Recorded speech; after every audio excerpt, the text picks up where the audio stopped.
শাওনৰ দ্বিতীয়টো সোমবাৰৰ দিনা মই শিৱসাগৰলৈ গৈছিলোঁ ছোৱালীজনীৰ লগত আৰু অলপ বজাৰ কৰিবলৈ আছিলে।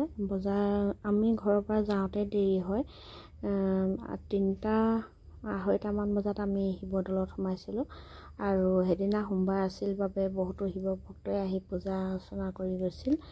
তাৰপিছত আমি এনেই ধূপ এডাল জ্বলাওঁ বুলি সোমালোগৈ আৰু শিৱসাগৰলৈ গ'লে আমি প্ৰায় শিৱদৌলত বা শিৱসাগৰ পুখুৰী পাৰত অলপ সময় ৰওঁ যদি হাতত সময় থাকে আৰু তাৰ পৰিৱেশটো ভাল লাগে।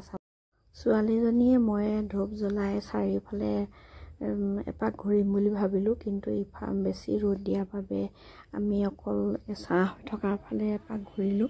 কিন্তু তাৰ পৰিৱেশটো চাওকচোন, মানুহবিলাকে ইমান লেতেৰা পৰিৱেশ কৰি থৈছে, দেখিয়ে কিবা লাগি গৈছে।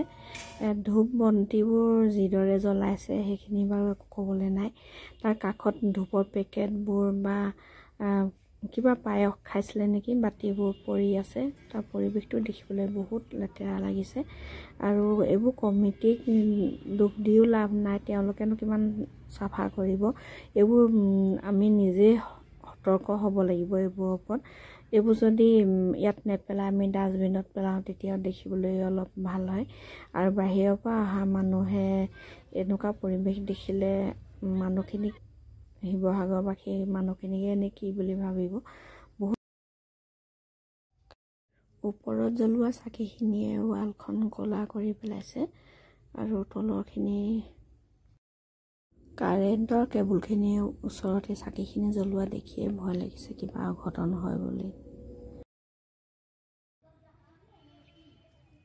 যিহেতু শিৱসাগৰতে জন্ম, যেতিয়া শিৱসাগৰবাসী হৈ কথাষাৰ অনুভৱ কৰি ভিডিঅ'টো বনালোঁ, কোনেও যাতে ইয়াৰ ওপৰত বেয়া নাপায়।